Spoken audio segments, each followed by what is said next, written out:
Dans cette vidéo, je vais t'expliquer pourquoi 90% des gens ne savent pas comment se fixer des objectifs d'une manière intelligente, ainsi que les 7 critères auxquels il doit absolument répondre pour être au maximum viable, ainsi qu'un exemple concret en fin de vidéo pour te montrer comment diviser ton objectif et avoir un plan d'action à suivre étape par étape. Si tu regardes cette vidéo le jour de sa sortie, nous arrivons dans le 4e trimestre de cette année. C'est donc le moment de créer ses objectifs pour ce dernier trimestre. Le problème, c'est que la plupart des gens ne savent pas se fixer des objectifs intelligemment ou pire encore, ils ne prennent même pas le temps de le faire. Et avancer sans objectif, c'est comme si tu voulais te rendre à une destination et que tu prends la route avec ta voiture sans GPS, sans panneau de circulation. Tu vas rouler encore et encore, gaspiller ton essence et tu n'arriveras probablement jamais à destination. Ce qui revient à sans cesse réaliser des tâches, gaspiller ton énergie, tout ça sans accomplir réellement ce que tu souhaites. Et qu'on s'entende, prendre 5 minutes et noter 2 ou 3 objectifs sur un papier ou dans une note, ce n'est pas suffisant. En tout cas, si tu es ici, c'est que tu es probablement dans la vidéo et que tu cherches à développer ton activité de filmmaker. Je t'invite donc à t'abonner à ma chaîne YouTube et à venir me suivre sur Instagram. Et d'ailleurs, si tu as envie de discuter, de me parler de tes projets et les potentiels blocages que tu rencontres, je serai ravi d'en discuter avec toi, alors n'hésite pas à venir m'écrire. Tu peux également accéder au Filmmaker Starter Pack gratuitement, un endroit où tu retrouveras une dizaine de leçons tirées de ma formation la Filmmaker Nomad School, ainsi que des overlays, des templates de projets, des templates Notion et plein d'autres choses. Tu retrouveras le lien pour accéder à ton espace membre dans la description. Avant de démarrer un projet, il est essentiel de se fixer des objectifs. Ils te permettront de mieux planifier et répartir les tâches que tu dois réaliser pour atteindre les résultats que tu souhaites. Et pour qu'un objectif soit intelligemment construit, il doit répondre à 7 critères issus du mémo technique Smarter qui a été inventé par Peter Drucker en 1954. Le S signifie spécifique, le M pour mesurable, le A pour atteignable, le R pour réaliste, le T pour temporellement défini, le E pour excitant et le R pour accord. Spécifique, c'est-à-dire que l'objectif doit être précis. Perdre du poids, par exemple, n'est pas un objectif spécifique. Comment tu vas faire? Quand tu vas le faire? Quelle est la date limite que tu te fixes? Si ton objectif n'est pas clair, que tu ne sais pas comment faire, que tu n'as pas d'idée pour l'atteindre, tu perdras certainement la motivation. Ensuite, ton objectif doit être mesurable, car s'il ne l'est pas, comment savoir si tu as accompli cet objectif? Si par exemple tu te donnes comme objectif d'augmenter ton chiffre d'affaires, ce n'est pas mesurable. Si tu réalises 100 € de plus que l'année dernière, est-ce qu'on peut dire que tu as accompli ton objectif? Par contre, te fixer l'objectif de réaliser un chiffre d'affaires de 90 000 € sur l'année, là on est sur quelque chose de mesurable. Tu peux voir l'avancée, savoir où tu en es et le rendre plus facilement atteignable. Ton objectif doit également être actionnable. Imaginons que tu as envie de développer tes skills en post-production et que tu te dises simplement je veux développer mes compétences. Ce n'est pas actionnable. Par contre, se fixer l'objectif de passer 5 heures par semaine à suivre des tutoriels et des formations, là, on est sur quelque chose d'actionnable. C'est un critère très important pour se créer un plan d'action, chose que je te montrerai en fin de vidéo. Risqué, c'est-à-dire qu'il faut qu'il soit ambitieux et risqué. Car le problème quand on se fixe des objectifs réalistes, c'est qu'on met la barre trop bas. Ton objectif doit donc te faire sortir de ta zone de confort et j'insiste là-dessus, te faire prendre des risques tout en restant dans quelque chose de réalisable. Il faut aussi qu'il soit temporellement défini. Tu ne peux pas te contenter de te fixer des objectifs sans deadline, car si tu fais ça, tu penses avoir le temps et tu risques de traîner dans la durée. Elon Musk a dit une phrase du genre « Regarde tes objectifs pour les 6 prochaines années et cherche à les accomplir en 6 mois ». Tu vas probablement échouer, mais tu vas accomplir beaucoup plus que si tu étais resté sur ta deadline de 6 ans. Et je suis d'accord avec ça.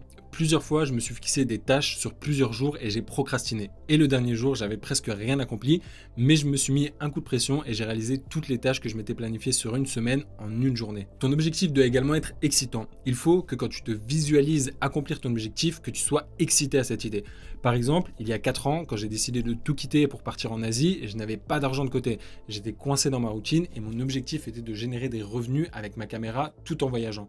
Et le soir, quand j'étais dans mon lit et que je m'imaginais à l'autre bout du monde, j'étais comme un fou et j'avais qu'une envie, c'était de travailler pour accomplir cet objectif, pouvoir partir et pouvoir voyager. Et le dernier critère, il doit être raccord, c'est-à-dire qu'il soit approprié à ta propre situation. Si par exemple tu as pour objectif de réaliser 3 000 € par mois grâce à la vidéo, tu sais qu'il y a du chemin à faire pour en arriver là. Et si tu es père de famille, tu ne vas pas pouvoir travailler 10 heures par jour, 7 jours sur 7, contrairement à une personne célibataire qui n'a aucune responsabilité.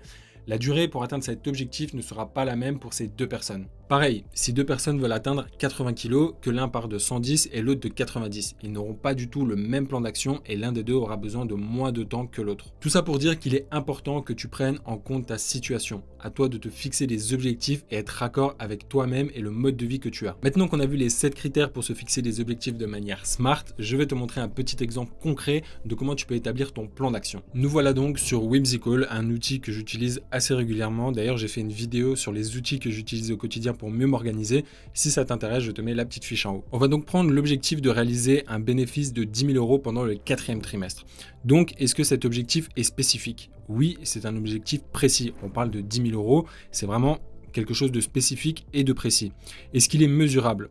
Oui, il est mesurable, car si je fais 9 999 €, mon objectif n'est pas accompli. Si je fais 10 000 ou 10 001 €, mon objectif est accompli. Il est donc mesurable, je peux suivre son avancée. Est-ce qu'il est actionnable? Donc, par rapport à l'actionnable, on va voir juste ici comment créer un plan d'action à partir d'un objectif. Est-ce qu'il est risqué? Selon la personne, oui. Je m'explique. Si le trimestre précédent, tu as réalisé 5 000 €, on parle de doubler ton bénéfice. Donc, ça peut être un peu risqué. Par contre, si tu as réalisé 9 000 € le dernier trimestre, il manque juste 1 000 €. Donc, c'est pas réellement risqué. On ne parle pas de doubler son bénéfice. Donc, ça va dépendre de toi et la personne. Est-ce qu'il est temporellement défini? Oui, on parle du 4e trimestre. Donc, le 4e trimestre, c'est les 4 derniers mois. 6, 12. Donc oui, il est temporellement défini car on parle du dernier trimestre de l'année qui dure 4 mois, donc la deadline est le 31 décembre. Est-ce qu'il est excitant? Alors, en soi, personne ne veut gagner de l'argent pour gagner de l'argent, mais pour ce que l'argent peut offrir, c'est-à-dire partir en voyage, t'acheter le matériel dont tu rêves, atteindre le fameux palier des 10 000 €. Donc ça va être à toi de voir. Moi, je sais que quand je voulais partir il y a 4 ans, je voulais générer, je ne m'étais pas spécialement fixé l'objectif, mais je voulais générer assez de revenus pour être libre financièrement et géographiquement. Donc ça, c'était quelque chose qui m'excitait, comme je te l'ai dit. Donc ça va vraiment dépendre de toi. Est-ce que mon objectif est raccord? Alors là, ça va encore une fois dépendre de la personne, de l'expérience, des compétences. On va prendre l'exemple du business de formation en ligne. Donc, c'est un domaine dans lequel je suis.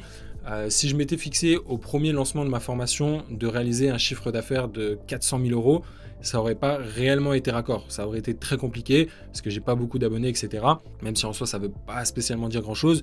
Mais voilà, quelqu'un qui lance une formation en ligne et qui a une communauté de 100 000 abonnés pourra se fixer des objectifs beaucoup plus gros que quelqu'un qui part de zéro et qui n'a pas de réelle communauté sur Internet. Donc encore une fois, ça va dépendre de toi, tes compétences et ton expérience. Ensuite, on va maintenant parler un peu de stratégie. Comment prendre l'objectif et le diviser. Donc là, je le précise, diviser son objectif le rend beaucoup plus réalisable dans la tête. Encore une fois, sachez que l'état d'esprit, le mindset est très important pour quoi que ce soit que vous entreprenez, et diviser son objectif rend souvent la chose plus accessible et ça peut créer des déblocages dans votre tête. Donc par exemple, si on prend l'objectif de 10 000 €, au final, 10 000 € c'est quoi? C'est un client à 10 000 €, 2 clients à 5 000 € ou 5 clients à 2 000 €. Déjà, quand on part sur ça, on se rend compte que c'est beaucoup plus atteignable. 5 clients à 2 000 €, honnêtement, c'est pas compliqué à trouver. Ensuite, on va partir sur les fondations. Donc là, ça va dépendre de où tu pars. Mais par exemple, les fondations, ça pourrait être travailler ton avatar client, donc savoir dans quelle niche tu veux te spécialiser, dans quel domaine tu veux évoluer, savoir comment communiquer avec ton client. Par exemple, tu ne vas pas contacter un chef d'entreprise et un influenceur sur Instagram. Ça ne va pas être la même plateforme, ça ne va pas être la même façon de communiquer. Donc ça, c'est important de travailler dessus. Ensuite, tu vas travailler sur ton portfolio. Donc tu vas pouvoir faire des projets pro ou perso. Donc c'est-à-dire si tu as déjà réalisé des projets professionnels que tu peux les utiliser pour ton portfolio, tant mieux. Ou sinon, tu peux faire des projets perso. C'est-à-dire que tu vas pouvoir partir avec tes potes en camping-car, créer du contenu, je ne sais pas, acheter le dernier drone DJI, une GoPro et réaliser une prod pour la marque comme si tu travaillais pour eux. Au final, ça va te servir de portfolio. Et si tu l'envoies à la marque et qu'ils l'utilisent sur leurs réseaux sociaux, tu vas pouvoir mettre par exemple sur ton site que tu as travaillé pour DJI, GoPro, Insta360, North Face, Nike, qui tu veux. Donc ton portfolio, ça va vraiment être ta vitrine, de l'expérience et surtout de la crédibilité selon les projets que tu as. Ensuite, trouver 5 clients à 2 000 €. Alors, pour ça, il va falloir développer un minimum tes compétences en vente, en marketing, donc ta façon de communiquer, ton branding, travailler un peu sur la prospection. Donc voilà, c'est ce que j'ai mis ici. Donc travailler sur la prospection, ton approche client, comment vendre tes prestations, donc voilà, comment proposer une offre, comment détailler, comment créer différents packages pour tes clients, avoir de la proposition de valeur, parce qu'encore une fois, il faut toujours s'appuyer sur le bénéfice que tu apportes. Et donc tout ça pourrait se résumer très vulgairement à une formule que j'utilise régulièrement, que tu l'as peut-être connaître, c'est la formule AIDA. J'ai fait une vidéo YouTube sur le sujet. Encore une fois, je t'invite vraiment à aller la regarder parce que c'est super intéressant pour la structure de tes vidéos, pour la structure de tes mails pour la prospection, pour la structure quand tu es au téléphone avec tes clients pour vendre ton projet. Donc ça, c'est super intéressant. Ensuite, tu vas travailler sur différentes offres. Donc ça peut être une offre, une première offre avec une vidéo et 2 Reels que tu vas facturer tant, une deuxième offre avec une vidéo, 5 Reels et tu rajoutes l'option drone, une troisième offre, 2 vidéos, 10 Reels, drone FPV, enfin je pense que tu as compris l'idée, ça c'est important aussi de travailler sur tes offres. Et ensuite, la prospection, et bien tout simplement, tu vas utiliser LinkedIn, tu vas utiliser Instagram, tu vas utiliser les emails. Encore une fois, d'où l'importance de travailler son avatar client pour pouvoir savoir où contacter tes prospects et comment les contacter. Voilà, tu as maintenant toutes les cartes en main pour ce dernier trimestre de l'année. N'hésite pas à me partager les différents objectifs que tu vas te fixer pour les 3 derniers mois de l'année. N'hésite pas à t'abonner à ma chaîne YouTube, à me suivre sur Instagram et surtout, n'oublie pas, la liberté est un choix. Ciao.